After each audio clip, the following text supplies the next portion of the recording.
She's like a sickness in my brain, a vision standing by the window pane. She ripples through the blinds and leaves me in a daze. It's in the way her body moves me, the way she grabs me and intoxicates, until the signals in my mind forget to operate. In a fragile skull, I take my pleasure from my alcohol. She'll never give you any time at all. She just comes and goes, you know. And she's got me living in a chemical love, and I try to find the strength to know when she comes back to me again. I'm gonna come up from my hiding. Hello everybody, welcome back to my channel and thank you for joining me for another coffee and crime time. Today's video brings us to Dallas, Oregon, right in the heart of the Willamette Valley, which is Oregon's wine country. But Dallas isn't just known for its viniculture, it's also known for farming because of its Mediterranean climate, fertile soil, and long growing seasons. Many aspiring farmers have made their home there. And in 1999, after 25 years working as a software engineer for an aerospace company in Silicon Valley, 51-year-old Scott Yandels moved his wife Marilyn and their 3 adopted sons to Dallas, Oregon in search of a simpler life. Scott and Marilyn would go on to found the Abundant Life Farm, and within no time they had made many friends in the area, from other farmers to local restaurant and business owners. The Yandels were highly respected, and they'd built a reputation for not only being conscientious in their business, but also generous and thoughtful with their friends and community. So when Scott and Marilyn were found bloodied and beaten to death on their farm in the summer of 2010, no one could fathom how it had happened or who would have wanted to hurt such kind and friendly people. When the full picture finally came into focus, it was worse than anyone could have imagined. But before we dive into today's case, let's have a word from the sponsor of today's video, Scentbird. Okay, I love when sponsors for this channel are both fun and practical because honestly, that's how I roll, and Scentbird fits the bill perfectly. First of all, you know we like context on this channel. So what is Scentbird? We got to get some background information. Scentbird is a fragrance subscription service where you can choose a new designer fragrance to try out every month for just $17. Now, why is this practical? Well, for a lot of reasons. Firstly, instead of having to spend a ton of money on a full bottle of perfume or cologne that you don't even know if you're going to like long term, that you don't even know how it's going to smell on your skin like throughout the day, that you probably won't even end up finishing a full bottle of. You know what I'm talking about. I got like 3 or 4 full bottles of perfume right now in my bathroom that, not full, but like half full or 3/4 full, just because like I found another perfume I liked and then I only want to wear that one, Instead of all of that wasting money, wasting product, and not having variety, you get the perfect amount of fragrance with Scentbird. A 30-day supply, and their cute little vials with the interchangeable cases, they are so travel friendly and so convenient. I know that you've tried to travel with your big bottle of perfume, because I've done it too, and it never works out well. You can't put it in your carry-on because it's not under 8 ounces. You put it in your luggage, it could break or leak all over, and then you get there and your clothes are just soaked in perfume and you don't even know where a washing machine is because you're on vacation, I've worn Clinique Happy since I was 15 years old, so I do love having a travel size of Clinique Happy to bring with me when I travel. But I also like to try out new scents for different seasons or just different reasons. I don't really even need an actual justification for why I want to slip outside the box and try something new. For instance, this month I chose to try Clinique Happy for Men because I do like wearing a more masculine scent sometimes, and honestly, I love this Clinique Happy for Men. My husband saw it and he was like, "Oh, they accidentally sent you Clinique Happy for Men. I'll take it." And I was like, "It wasn't an accident."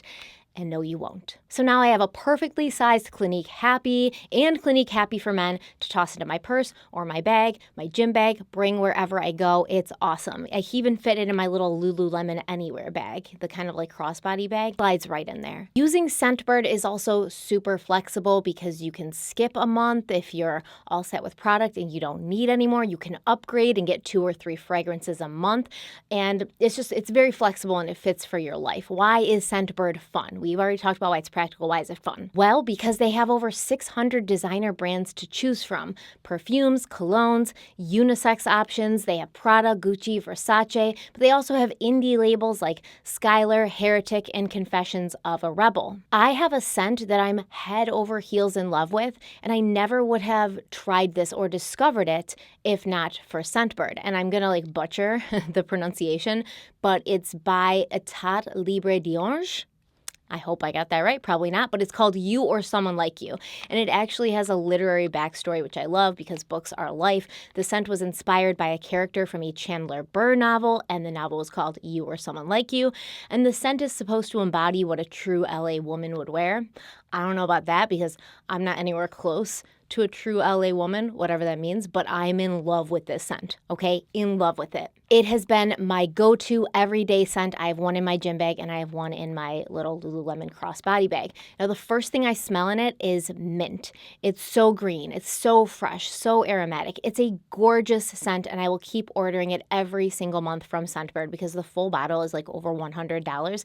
I don't need that much perfume, and I know they say it's a 30-day supply, but I use it every single day, and it takes me months to go through it. I said the Clinique Happy for Men was a new scent for me this month. It's got all the citrus of the OG Clinique Happy with some woodsiness thrown in, specifically cedar and cypress. I love it. And I also got a scent this month that I was surprised I liked so much. It hit me with a dose of nostalgia. It's Catherine Malandrino Violet Gem. And I did not expect to like it as much as I did. I kind of thought it was going to be flowery, but it's got cucumber and melon notes, and I don't know what it was about this scent, but it triggered something in my brain from childhood, something really good and happy. I'm digging it. So honestly, I love Scentbird specifically for that reason. Our sense of smell is so tied to our memory and our mood and our life, honestly. And if you wear the same scent for too long, you kind of stop smelling it. So switching it up keeps my senses tingly and alive. It gives me the opportunity to go on mental adventures and go back to memories I thought were completely lost. So like I said, fun and functional. Scentbird is everything. You should try it out for yourself right now. If you click the link in the description box and use code Harlowe, you'll get 55% off your first month at Scentbird. That means you'll only pay $8 for a 30-day supply of whatever fragrance you choose. And listen, everybody's preferences are different, but if you liked the way I described the scents I talked about today, Clinique Happy for Men, You or Someone Like You, and Catherine Malandrino Violet Gem, you should definitely try one of those. You or Someone Like You is probably my top right now. So one more time, click the link, use code Harlowe, Harlowe, and get 55% off your first month with Scentbird. This is a really great deal, actually, so thank you so much to Scentbird for sponsoring today's video, and let's dive in. So I already told you a little bit about Scott and Marilyn Yandel at the top of this video, but I want you to hear from them a little bit about why they decided to make such a big life change and move from a busy California life to a slower, more down-to-earth lifestyle on a sustainable farm in Oregon. This is a clip from the Living Culture YouTube channel. It was a channel that showcases cuisine and agriculture in the Willamette Valley and the Pacific Northwest. My name is Scott Yandel, and my family, which consists of Marilyn, my wife, and our youngest son, Andrew, who's almost 19, own and operate Abundant Life Farm. We have about 210 acres that we own, and then we lease another 25 acres of pasture land. And we have a diverse farm. We raise a lot of different types of animals. We raise cattle, we raise pigs, we raise lamb, chickens for meat, chickens for eggs. We raise a few ducks in the wintertime, and we've been out here since 2000. Before we moved here, we lived in Silicon Valley. My husband was a software engineer. I was working in a cubicle. I was kind of ready for a change. I know I would look out the window at work and say, boy, I'd love to be outside. especially on a nice summer day. And he was getting kind of fed up with work, and I was a stay-at-home mom, homeschooled the kids, and we were looking for something to do different so that we could involve the family.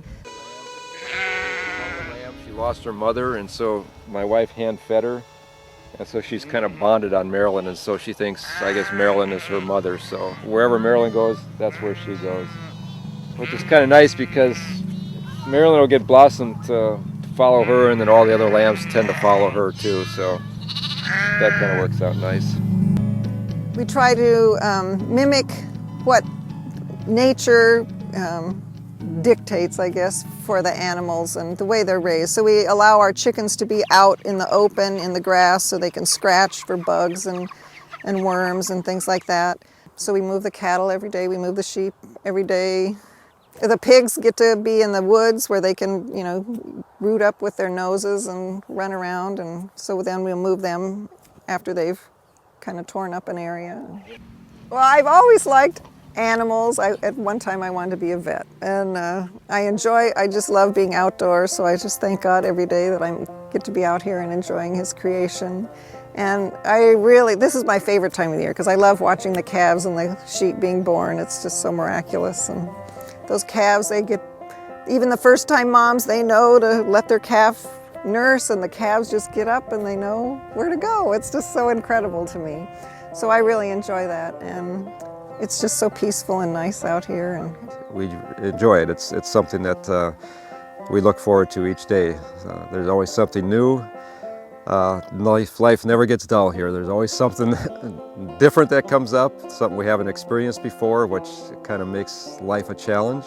Plus, we eat like kings. We enjoy wonderful, good food because we don't give any antibiotics or hormones or anything to our animals. We don't even vaccinate them, and they're all doing, you know, marvelously on the grass that God made. So it's just fun to be able to be part of it, and so we enjoy it.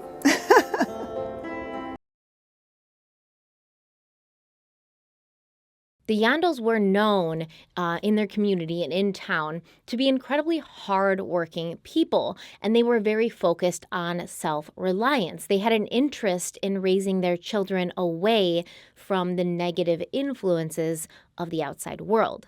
Marilyn had homeschooled her 3 sons. They consumed the food that they grew and raised on their farm, and Marilyn even made many of the clothes that her family wore.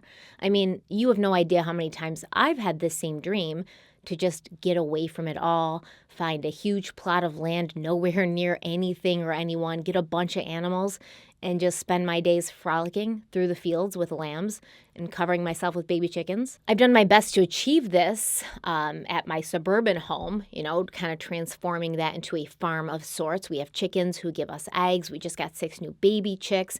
We have a greenhouse to grow some of our own food. So I can definitely understand the desire to escape a life of pressure and stress and expectations. And I understand the peace that many people feel they can find from, you know, being outside, working with their hands every day, like being kind of closer to their roots. And we have the unique opportunity to learn about Scott and Marilyn, our victims, not through my words or through the words of people who knew them, but through their own words. And you can tell in that video how really happy they were to have finally made this change, how content they were with their lives, how at peace they were. It truly shines through as they talked about their farm and their animals and their passion. Now, something else they were passionate about was family, specifically their 3 sons, Wayne, Luke, and Andrew. All 3 of these boys were adopted. The situation or the details behind their adoptions haven't really been made clear, but the one news article I read that kind of went a little bit more in depth about the adoptions of Wayne, Luke, and Andrew than other articles I'd read said something like the Yandels had spent some time traveling around the United States early on in their lives, and when they would go to new places, they would adopt another son, which doesn't sound legit to me, but it could be. I just can't see people just traveling around like, oh, we're spending 2 weeks in Ohio. Let's find a kid to adopt. I feel like it has to be more in depth than that. But that's the way that one newspaper article sort of portrayed it. I don't think it went down that way. But either way, it doesn't matter because Wayne, Luke, and Andrew weren't the Yandels by blood, obviously, but you never would have known that. As far as anybody knew, as far as anyone was concerned, those 3 boys were raised just as well as any biological children. There was no withholding of affection. In fact, from what everybody said, Scott and Marilyn Yandel loved their sons more than anything in this world. Now, just a few years before they were murdered, the Yandels updated the Abundant Life Farm website, and it said, quote, Abundant Life Farm is a 210-acre family farm owned and operated by the Yandel family, which now consists of myself, Scott, my wife, Marilyn, and our 18-year-old son, Andrew. Our middle son, Luke, was recently married, living in Salem, and our oldest son, Wayne, is serving in the Marine Corps, currently stationed at Camp Pendleton, end quote. So the Yandels, Scott, Marilyn, and their 3 sons had been in Oregon and living on the farm since 2000. And for a long time, several years, all 3 boys worked with their parents on the farm because they were homeschooled by their mother, and then they worked the farm with their parents. And they seemed to like it, except for Wayne, I believe, the one who's serving in the Marine Corps, because he had like bad hay fever and allergies. So he kind of skedaddled as soon as he could, probably joined the Marines as soon as he turned 18. And then the other son, he took off and he got married, and he was living in Salem, Oregon for a little bit. And that just left Scott, Marilyn, and their youngest son, Andrew.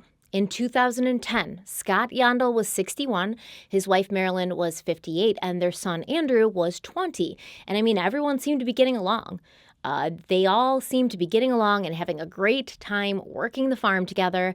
In fact, as far as anyone knew, Andrew was planning to take over the farm after his parents passed away. That was the plan. That's why they were teaching him how to be so hands-on at the farm. He was the only one left, and he wasn't married. He didn't have a family or kids yet, so it seemed like the obvious choice. And Andrew would often be seen with his father at the Salem Public Market, where they had a booth. And Andrew was described as being helpful. He would sweep the floor, or he would help older customers with their bags. He was intelligent, polite, friendly, but also maybe a little bit socially awkward. Keith Nelson, another vendor at the Salem Farmers Market, he said, quote, Andrew lacked a lot of social skills being on the farm, and he didn't have a lot of kids to play with. He had a hard time communicating. He'd sometimes stand next to me for 10 minutes without saying a word. I'd go, what's the matter? And he'd go, I just don't know what to say, end quote, which I totally get. I often feel that way myself.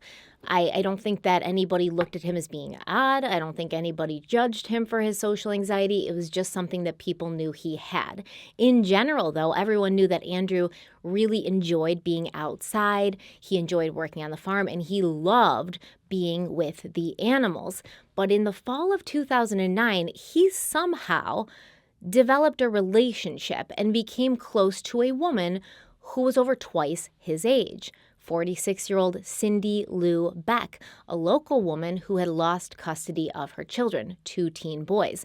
And those children had been placed with a foster family, and that foster family happened to live not far from the Yandel farm. We get different stories about how Andrew met Cindy Lou Beck's 2 teen children. I assume it was because he didn't have a lot of people to play with or a lot of kids his own age to play with on the farm, and he did lead kind of a sheltered, insular life.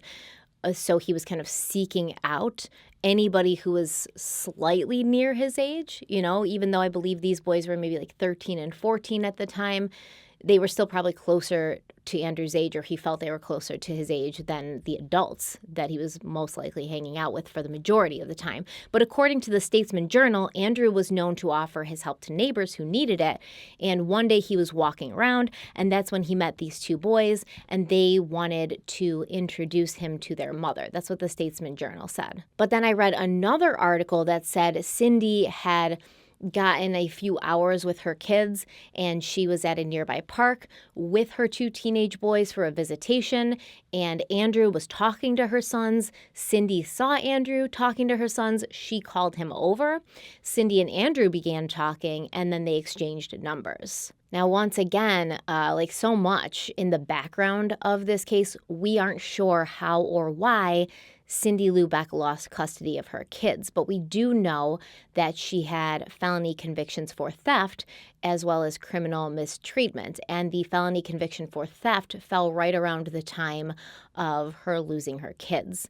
Also, no one really knows or understands how the relationship between Andrew and Cindy developed or how it became romantic and then sexual. But according to Christy and Willie Lee, who were neighbors of Cindy Lou's, Andrew was suddenly spending a lot of time at Cindy's apartment. Christy Lee said, quote, "When we noticed Andrew first start coming around the apartment complex, I made the assumption that he was friends with her son, just based on his age. And then you would see Andrew and Cindy Lou together, and it became clear pretty quick that he wasn't friends with her son at all. They were together." End quote. Her husband, Willie Lee, added to this saying, quote, "They really seemed like they liked each other a lot. It seemed like there was a huge physical attraction between the two." End quote. Which, ew, because like I said, she's 46, he's 20, and he's super sheltered, very sheltered. And he's never had a girlfriend before. So his first girlfriend is this 46-year-old woman who ends up being, a little bit off her rocker. Because Andrew had grown up very sheltered on his family farm without a lot of people his own age around to play with or girls his own age to develop relationships with, the attention from Cindy Lou Beck probably felt special and unique and like exciting, to Andrew.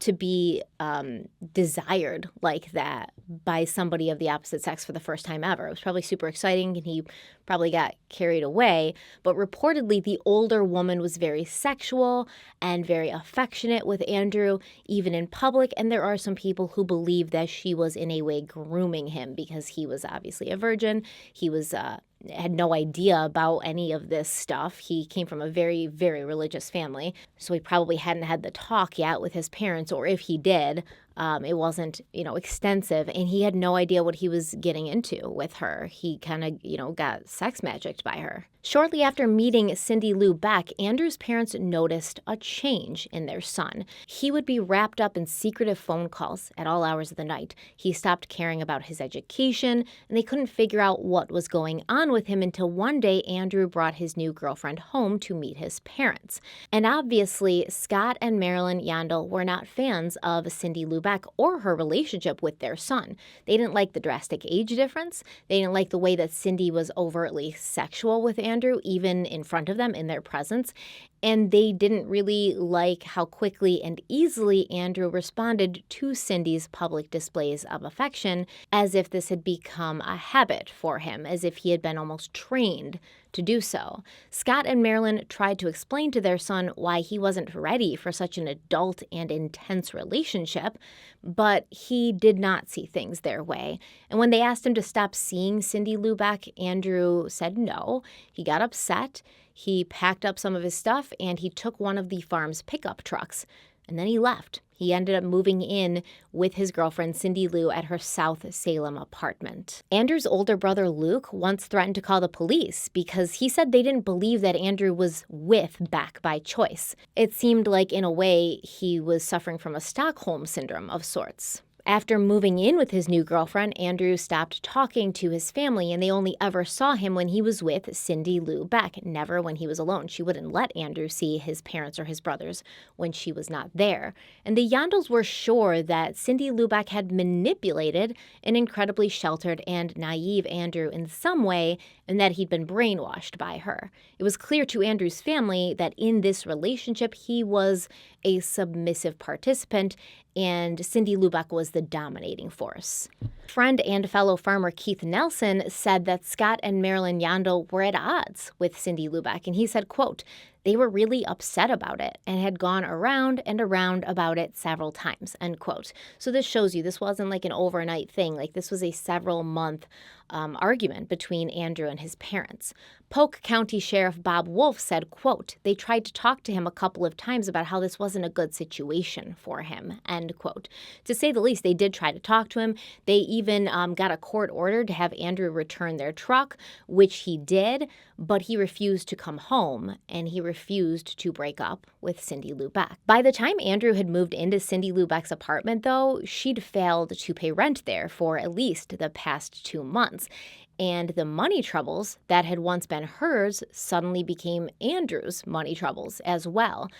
And once again, we're unsure of when it started, but shortly into Andrew and Cindy Lubeck living together, she convinced him that she was a psychic, that she could see the future, and that she could enter trances during which she was able to see what was going to happen, and also receive messages from tree and animal spirits.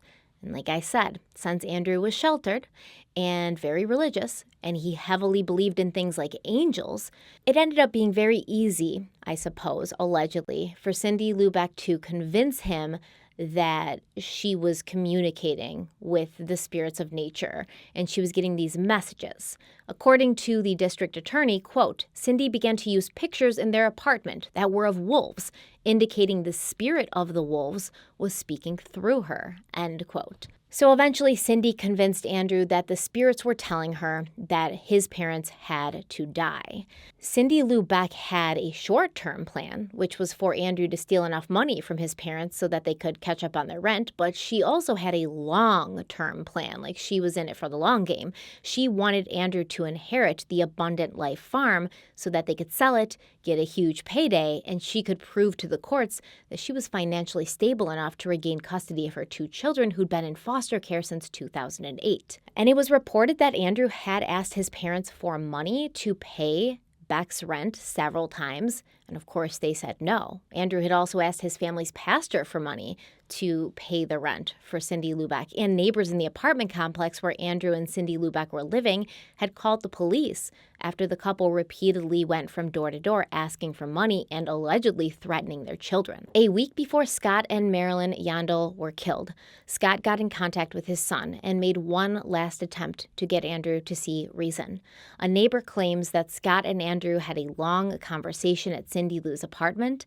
They talked for over an hour, during which Scott told Andrew that he loved him. He loved him, and he only wanted what was best for him, and he wanted him to come home. He wanted him to come home so that they could work it out, so they could be close as they once had been, and so they could go on with their peaceful and simple lives. But Andrew still refused to come home, and he still refused to end things with Cindy Lubeck. On August 31st, 2010, at around 7:30 in the morning, a delivery driver bringing water to the Abundant Life farm called the Polk County 911 after finding a body in the open garage of the Yandel home, kickstarting the first murder investigation in Polk County since 1999. The body in the garage was Scott Yandel. He was in the garage, slumped up against the wall, basically in like a seated position with his back to the wall, and his head was beaten in so violently that it had caved in, and some pieces of his skull were missing. Next to Scott's lifeless body lay a scythe, and that's a farming tool that's used for cutting tall grass or harvesting crops or, by the Grim Reaper.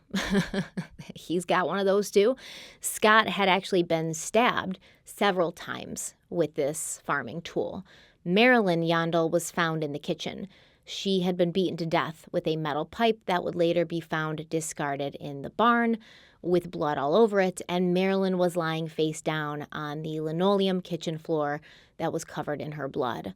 Officers from the crime scene, they said they couldn't really comprehend the reality of the situation at first because it was so gruesome that they were almost reminded of like a Halloween haunted house. It was the only thing their brains could understand. They just couldn't take in such violence in this area, which was like a farming community. They didn't have stuff like this happen there. Within the first hours of discovering this gruesome, bloody scene, police knew they needed to locate the Yandels' youngest son, Andrew, and determine whether he was another victim or the killer. Making their way through the home, police didn't find Andrew, but they did discover that the Yandels' house had been ransacked in an apparent robbery. Items were strewn around the house, drawers were left hanging open, Marilyn's purse and jewelry box were open, and someone had clearly rifled through them and removed the cash, the credit cards, a lot of the jewelry, and the credit card slots in Scott Yandels' wallet were also empty. Now, the theory that Scott and Marilyn had been the victims of a robbery quickly became less likely when police found several high-value items in the house that had not been taken. And since the garage door was left open, they felt this was a clear indication that Scott Yandel had opened the garage door from inside because he'd known who was outside. So the police started to think, it looks like somebody had a personal vendetta, and they staged this house to look as if the robbery was the main motive. And besides all of that, the violence that had been used on Scott and Marilyn Yandel seemed to be overkill. It seemed very, very personal and fueled by a great deal of anger. Scott Yandel's cause of death had been blunt force trauma, yet whoever had attacked him also had felt it was necessary to stab him in the chest more than once with that scythe. Neighbors told police that they had seen the Yandels working outside the day before, but they hadn't seen their son Andrew for quite a while, at least a few weeks. The detectives next went to the Yandels church and spoke to the family pastor, who told them that Andrew and his parents had a falling out. They were no longer talking. And this had been a surprise to the pastor because the Yandels had previously been such a close and tight-knit family. Wanting to locate Andrew, the detectives ran his name through their system and they got a hit. This hit came from a police report from Salem, Oregon. The police report was for a woman named Cindy Lou Beck, a woman who was on probation, who had lost custody of her two sons, who was single, who was unable to keep a job, and who had time, it seemed, to constantly get into confrontations and arguments with her neighbors, which is why the police report was there to begin with, right? The neighbors kept calling the police on Cindy Lou Beck. And on this particular report, which had actually recently been filed, Andrew was listed as Cindy Lou Beck's boyfriend, which detectives found to be odd due to the 26-year age gap. The police went to the Carriage Apartments on Roy Vaughn Avenue in Salem, Oregon, where Andrew was living with his much older girlfriend, Cindy Lou Beck. And detectives first spoke to other tenants of the apartment complex to get an idea of what they knew about Andrew and Cindy Lou and if they'd seen anything in the days leading up to the murders of Scott and Marilyn Yandel. And the police were told that, the neighbors had seen some stuff. Andrew had been acting very strangely the night before, the night that his parents had been brutally murdered. Neighbor Willie Lee said, quote, "We were all sitting out having a beer. It was pretty late at night, probably 1 or 2 in the morning. Andrew walks by. He doesn't say a word to us. He doesn't look at us, nothing. And we don't do anything either. And then he went and sat on the steps of his patio." End quote. According to the neighbors who saw him that night, Andrew was very nervous, super nervous, to the point where he was shaking. And David Powell, who lived 2 doors down from Andrew and Cindy, claimed that the couple showed up at his apartment asking for cigarettes around that same time. He said that Cindy Lou Beck had her hood pulled all the way up, but Andrew was shaking uncontrollably, and this would have been directly after the murders. Detectives finally went to the apartment shared by Andrew Yandel and Cindy Lou Beck, and Andrew answered the door. The police said it was apparent that the couple had been sleeping because when Andrew came to the door, he looked like he had just rolled out of bed. And when police asked if Andrew and Cindy Lou would come down to the sheriff's office to talk, Andrew went into the bedroom to get dressed. And of course, as is protocol, one detective followed him and watched him getting dressed to make sure he didn't try to get rid of evidence or do anything like sketchy.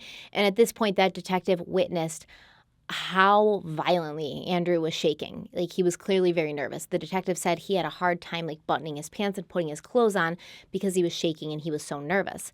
And then on a coffee table in the living room, detectives found credit cards belonging to Scott and Marilyn Yandel. So we've got credit cards missing from the scene of the crime. We got the credit cards on the coffee table. put 2 and 2 together, you got 4. And the couple was taken into custody. By 10 a.m., Andrew Yandel and Cindy Lubeck were being questioned by police at the station. And initially, Cindy Lubeck simply stated that she knew Andrew's parents hated her, and she knew that they didn't want her and Andrew to be together, but she didn't know anything about what had happened to them, and she showed no emotion. Andrew at first tried to deny that he'd been the one responsible for the deaths of his parents, but once the police pushed back a bit and told them that they had evidence, he pretty quickly confessed and then gave the shocking details of how he had killed his mother and father. Andrew said that on the night of August 30th, he had driven his motor scooter from his South Salem apartment to his parents' farm, which was about 20 miles away. Andrew claimed that his girlfriend, Cindy Lubeck, had instructed him to wait until his parents fell asleep before entering the house, at which point he was supposed to murder them, because that's what she told him had to happen. That's what the animal spirits were telling her. But Andrew said he was waiting and, waiting for a while and kind of watching the house and waiting for the lights to go out and stuff like that. But he just became impatient. So right after midnight, he called the house phone. And when his father answered, Andrew told Scott Yandel that he was outside and he wanted to talk. And his father, Scott, was like, yeah, of course I'll talk to you, hoping, this is his son seeing sense. This is his son coming home. As so many of us as parents have seen our children in, possibly bad relationships with somebody who's toxic, relationships with somebody who, it's not good for them. And we've hoped that they'll see the light on their own when they won't listen to you. And then one day they'll just show up and they'll be like, okay, you were right, and you can take them in and comfort them and help them, move on. And that's what Scott Yandel thought Andrew was there for. But as his father opened the door leading from the house into the garage, dressed for bed in his slippers and robe, Andrew attacked, bashing Scott Yandel over the head multiple times with a metal pipe. Scott Yandel was knocked to the ground, at which point Andrew continued to beat him with this pipe. Quote, Andrew stated that he heard his father gurgling for air and he knew he was going to die. Andrew stated that he grabbed the sickle he used to cut hay and he stabbed his father 3 to 4 times in the chest area with it. End quote. At some point, Andrew's mother, Marilyn, must have heard a commotion coming from the garage. She must have heard her husband cry out because she came to the door of the garage and she found her son standing over the dead and bloodied body of her husband with that scythe in his hand. Andrew said his mother turned around and ran back inside the house. So he grabbed the scythe and then snatched the metal pipe off the ground, the one that he had used to beat his father with, and he chased his mother. Police say evidence from the crime scene show that Andrew attempted to hit his mother as he ran after her into the house. So there's marks on the doorframe and on the walls showing that he was swinging that pipe as he was chasing her. And evidence shows that Andrew was not kind. He didn't want to go easy on his mom, basically. He didn't hold back. After his parents were dead, Andrew kind of went through the house and tried to make it look like it was a robbery for 2 reasons. One, he wanted the police to think it was a robbery and it was somebody else, just some random person. And a lot of the neighbors initially said, we thought it may have been some random person off the street because the Yandel farm was the only functioning farm on that road. They had a lot of property. They had a very nice house. They took care of their stuff. And if you were driving down that road, you would look at their place and you'd say these people have money. So it kind of made sense at first. But also Andrew wanted his parents' credit cards, cash, and some of his mother's jewelry so that they could use that money and whatever money they got from selling the jewelry to pay the rent and, buy more cigarettes, I guess, so they don't have to be asking their neighbors for them anymore. And then, still wearing his bloody clothes, he hopped on his electric scooter and drove 20 miles back to the apartment he shared with Cindy Lou Beck. Back at home, Cindy helped Andrew get rid of the evidence. She had Andrew strip down and get in the shower, and then as he washed the blood of his parents off of his body, she disposed of his bloody clothes in a dumpster outside of their apartment. Now, what you have to realize is initially Andrew confessed to this, to killing his parents. Once the police were like, we have evidence, like we know you were outside their house, we see that you called your dad that night, right around the time he got murdered, et cetera, like we know that you did this. At first, he did not implicate Cindy Lou Beck in the crimes at all. And of course, neither did Cindy, right? Cindy was like, I have no idea. Like, if he did this on his own. I had nothing to do with this. I had no knowledge of it whatsoever. So the police came back to him after they talked to Cindy Lou Beck, and they were like, okay, Andrew, you're taking full responsibility for this, right? And he's like, yeah. And they're like, just so you know, your girlfriend, Cindy Lou Beck, is also putting full responsibility on you. And when he heard that, he was like, wait, no, she definitely had a part in it. Now, what can we take from that? What does that mean? Does that mean he was trying to like be loyal, but he was also assuming she would be loyal and turn herself in to help him and like kind of tell the police about her part in it to make things easier for him? Did she have less of a role in the murders than he has made us believe?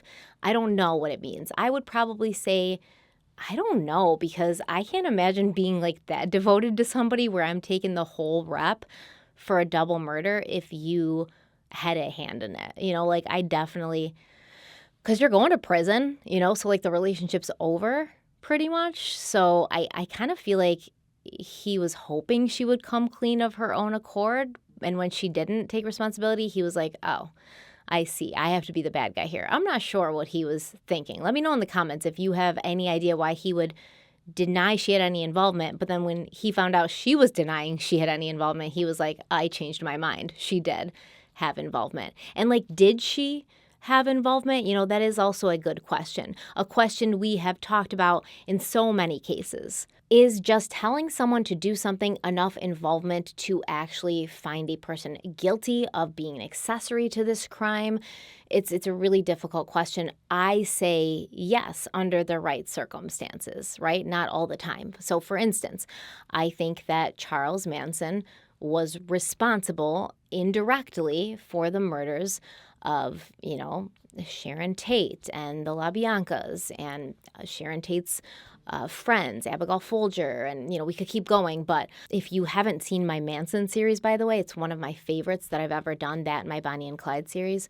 One of my favorite series I've ever done, or two of my favorite series that I've ever done. I'll link them in the description box. But yeah, I would say Charles Manson is indirectly responsible. I would say if not for Charles Manson, the family, the Manson family, probably wouldn't have taken it upon themselves to do this. I would look at the case of Michelle Carter and Conrad Roy. Michelle Carter was on the phone with her boyfriend, Conrad. They were both teenagers. She was on the phone with him, and he got in his car, and he was going to take his own life. And at points during these conversations, because the police have the text messages that Michelle and Conrad were exchanging during this time, at different points in the conversation, Conrad said, I don't want to do this. I want to live. I don't want to die. And Michelle said, don't you dare get out of that car. Like, you're all talk. You've been saying you're going to do this forever. Just do it. Is she responsible for putting, you know, basically like bullying him into going through with his suicide? It's definitely a slippery slope, and it's definitely a tough question to answer in a blanket way, like in a general way. You know, it definitely does depend on the circumstances. I do think Michelle Carter was partially responsible for Conrad going through with taking his own life, because I think he would have gotten out of the truck if she hadn't been like, man up, you know, boss up. And get back in the truck like you said you were going to do. So like I said, when Andrew saw that his girlfriend was going to let him take the fall for everything, he admitted that she had helped him plan the murders. And, you know, he gave details about these psychic visions that she was having, that Cindy Lou Beck was having. And these visions told Andrew that the only way he would be happy, the only way he would be a man in his own right, was if he took his parents' lives. Cindy Lou Beck also told Andrew, like, if he didn't do this, her kids were gonna die, you know, stuff like this. Probably had him twisted, you know, if he really did believe in angels and things like that. I totally can see how he would, I guess, jump on that wagon and ride it into the sunset and think that she was being legitimate. It's hard for me to really put myself in his shoes, simply because, it would take a lot of convincing To convince me that you were a psychic and you were having visions of the future, it would take a lot of convincing. And as far as I could tell, Cindy Lubeck was able to convince Andrew of this over the course of just a couple of months. So was he like super susceptible? Was he super suggestible? Or did he have some resentment and anger towards his parents already that he was just kind of waiting for a reason or an excuse to act on? So what happened after the truth finally came out? Well, first of all, Andrew Yandel and Cindy Lubeck made it clear that they would both be using public defenders, and Polk County District Attorney Stan Butterfield announced that he planned to seek the death penalty for Andrew, saying, quote, "The nature of these killings was so brutal that it really seems to be the only fitting response the criminal justice system can offer. I believe when the facts of this case are brought to light, the vast majority of our citizens would believe this would be an appropriate response," end quote. But then I guess Stan Butterfield did the math. He figured out how expensive it would be to bring the case to trial. He said it would cost hundreds and thousands of dollars that a cash-strapped Polk County could not afford. I mean, this is not a place where the citizens of Polk County are, making six figures a year. Like, they just didn't have that kind of income. And Polk County would need to seek state and even federal financial help in order to continue on with this prosecution. But it turned out that the case wouldn't really go to trial after all, because in July of 2011, a 21-year-old Andrew Yandel pleaded guilty to 2 counts of aggravated murder. And in return for not being prosecuted and getting this plea agreement, which is he would have life in prison, but he would be eligible for parole after 50 years. In exchange for that, Andrew agreed to testify against his girlfriend, Cindy Lubeck, who had been charged with aggravated murder and conspiracy to commit murder. I don't think Andrew knew that the deal was probably more beneficial to the state and the county than it was to him, honestly, because as far as Stan Butterfield made it seem after the fact, when everything was settled, they just didn't have the money to prosecute anyways. But Stan Butterfield claimed the victims' family members were in support of this plea agreement, most likely because they were in the unique position of also being the murderer's family members, so it's kind of I'm torn here. During his sentencing hearing, Andrew Yandel addressed the courtroom where 3 full benches were occupied by his family members, brothers, grandparents, other relatives, and he apologized for what he had done. Andrew said, quote, "No words I can say can change or fix a thing. I know my sentence brings you no closure and doesn't undo the wrong. I sincerely regret my actions and hope someday you can forgive me," end quote. Cindy Lubeck was also present at the sentencing hearing, and she received a 20-year prison sentence. And she would read a statement from a letter she'd written saying, "I'm sorry too." And Andrew's parents had seemed like really sweet people. She said, quote, "A lot of people said they were awesome. I wish I could have met them. I was wrong and I'm sorry for that," end quote. And out of Andrew's 2 brothers, Luke Yandel seemed to be the most forgiving. He seemed to favor the popular narrative that Cindy Lubeck had been mainly responsible, and that because of Andrew's sheltered upbringing, being raised on a farm, being homeschooled, he was extra gullible, extra open to, suggestibility. And when he heard Cindy Lubeck's statement, Andrew's brother Luke Yandel said something kind of funny, actually. He said, quote, "Not meaning to call names, but just from interactions with her, she was one of the more stupid adults I've met," end quote. It's kind of all due respect, but you suck. Or no offense, but you're not smart. It's kind of I don't mean to be mean, but Cindy Lubeck was not the sharpest tool in the shed. Luke Yandel also didn't feel that Beck had been genuine in her apology, because she had said "Oh, I wished that I could have met Scott and Marilyn Yandel. They seemed really sweet people." But Luke claimed that Cindy Lou had met his parents. So for her to say that she wished she could have met them and, she heard they were awesome people and all of this, it was very insincere. It was just what's the point in saying this? You did meet them. They didn't like you. Andrew's lawyer, Stephen Gorham, told the court that Andrew was a simple kid with limited intelligence. In fact, he said that Andrew had the mental capacity of a 12-year-old. He claimed that Andrew knew that he'd done something wrong and he felt terrible, but he wasn't prepared to have fallen under the spell of a master manipulator like Cindy Lubeck, even though we just heard Luke say that she wasn't the smartest of adults. The attorney, Gorham, said, quote, "He's shocked that he did this, and he's so horribly sorry that he did this. Even now, he's in there crying his eyes out," end quote. Andrew's maternal grandmother from California, Jean Erickson, and the rest of the Yandel family asked that Andrew be placed in a prison close by where they could visit him, and also a prison where he wouldn't be open to negative influences again, which is like, he's going to prison with criminals, people who've committed, murders and other horrible violent crimes. So I don't know, there's probably going to be some negative influences in there. But anyways, Jean Erickson said, quote, "I just wanted to say that this has been a year of shock, agony, and extreme grief over our loss, not only of my daughter and son-in-law, but really in the loss of my grandson, who I love dearly. The shock is because this is so completely unexpected from him. To me, he was a loving, dear, helpful grandson. I've had a terrible time trying to reconcile his actions until I heard more about Cindy's background and what she put him through with this spirit manipulation," end quote. I mean, I get it. Andrew was sheltered. Maybe he was naive. Maybe he wasn't, completely up to where he should be as far as his social or intelligence skills. But from what I can tell, there's no evidence that he was that low in intelligence. What did his lawyer say? The level of a 12-year-old? There's no evidence of that. I cannot find any evidence from an expert that they kind of put forward, and they wouldn't have had to technically, right? Because this wasn't a trial.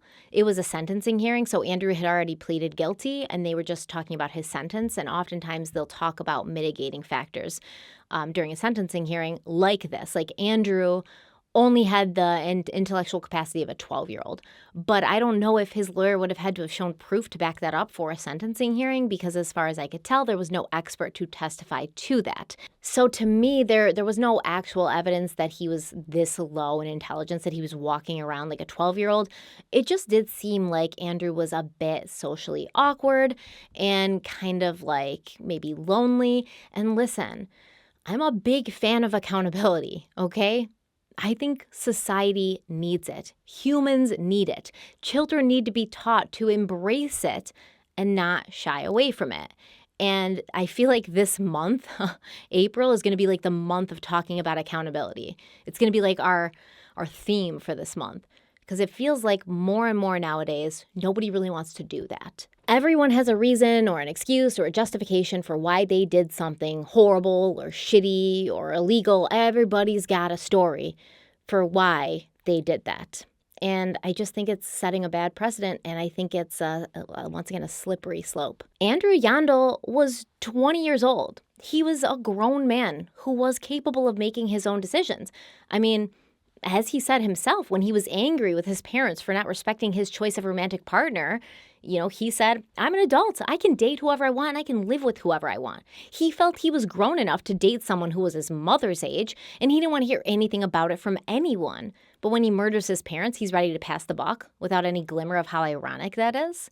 You didn't think that you were just incapable of making an adult, logical, intelligent decision then, but you thought you were capable of making an intelligent, logical, and adult decision when you decided to become Cindy Lubeck's boyfriend.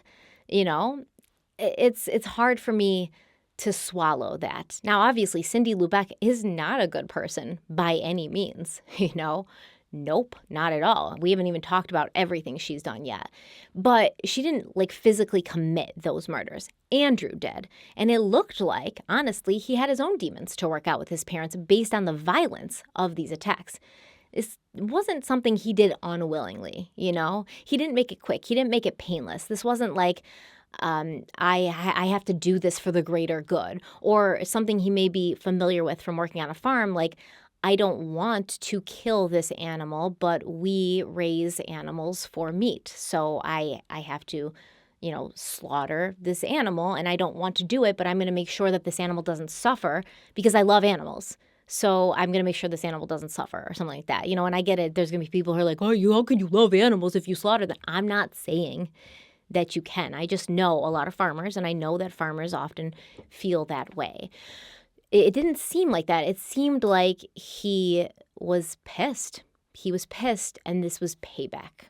So, like I said, we're not done with Cindy Lou Beck yet, because in October of 2011, after being convicted for conspiracy to commit murder and being sentenced to 20 years in prison, she had another 16 years added onto her sentence when she pleaded guilty to 2 counts each of rape and sodomy of a boy under the age of 16, a boy she'd been in regular contact with from April of 2007 to December of 2010. So this abuse went on for 3 years. We don't know who this boy was. We don't know how old he actually was, besides to know that he was under 16. We don't know what his relationship was to Cindy Lou Beck, whether he was a family member, a neighbor, a family friend. But honestly, we don't need to know that information, because what I think this information, plus everything else we know about Cindy Lou Beck, tells us is that she was clearly a predator. And the decision to remove her kids from her custody was probably a good one.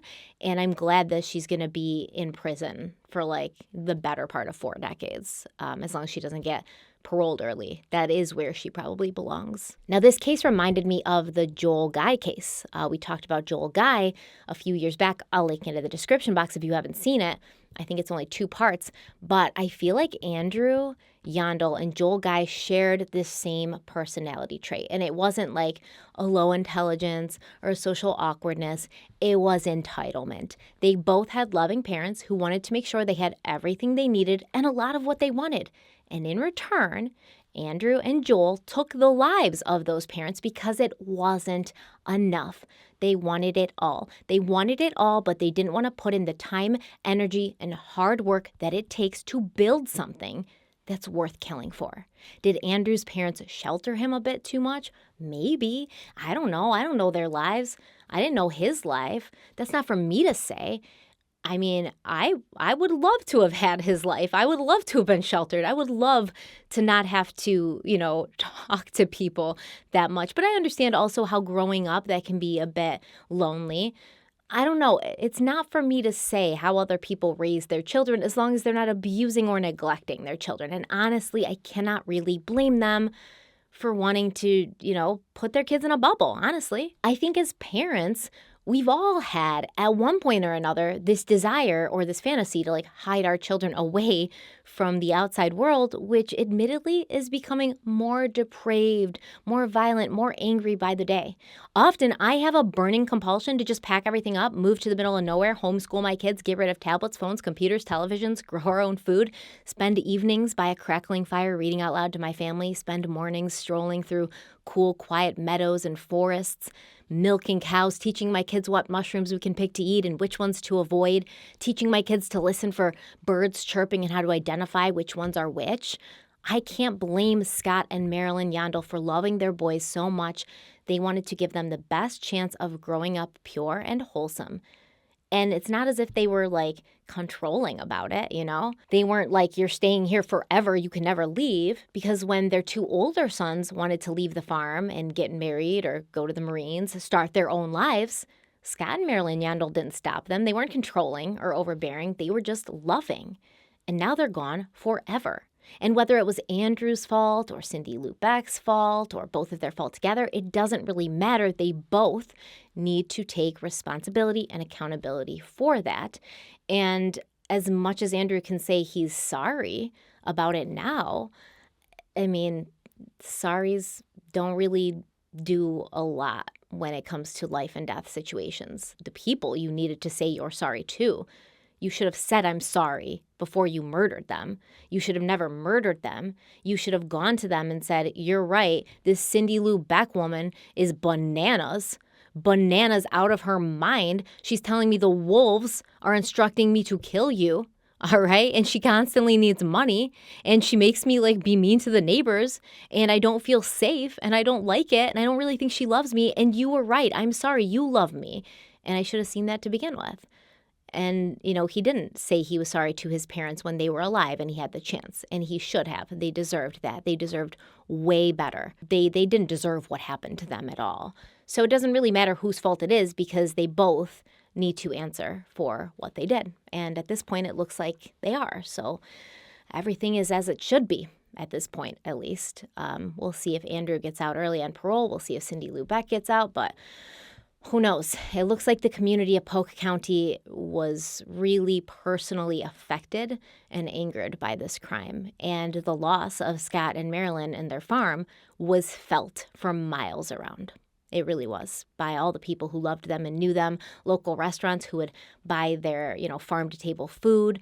A lot of the residents were part of like this food membership service where the Yandels would deliver like meat and vegetables and milk and stuff every week or every month to their homes, things like that. Like everybody said how amazing Marilyn and Scott were and how just having them in the community added so much. And now they're gone. So it's just very, very sad. But now it's your turn to tell me what you think about this case in the comments. As always, like this video if you liked it. Share it if you think it's worth sharing. Subscribe if you haven't already. So many of you are watching and not subscribed. We've reached 800,000. Let's push it to 1 million. I think I could hit 1 million followers on YouTube and be happy with never getting any further than that, honestly. It's just an amazing thought that it could happen. So subscribe if you haven't already. And as always, stay kind, stay beautiful, stay safe, and I'll see you very, very soon. Bye.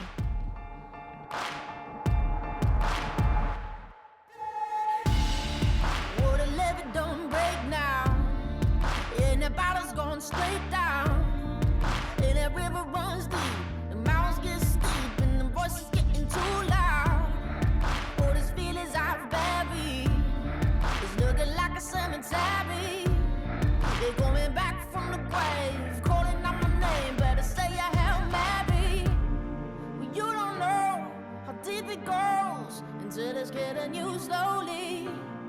So you got to let it go. I got blood on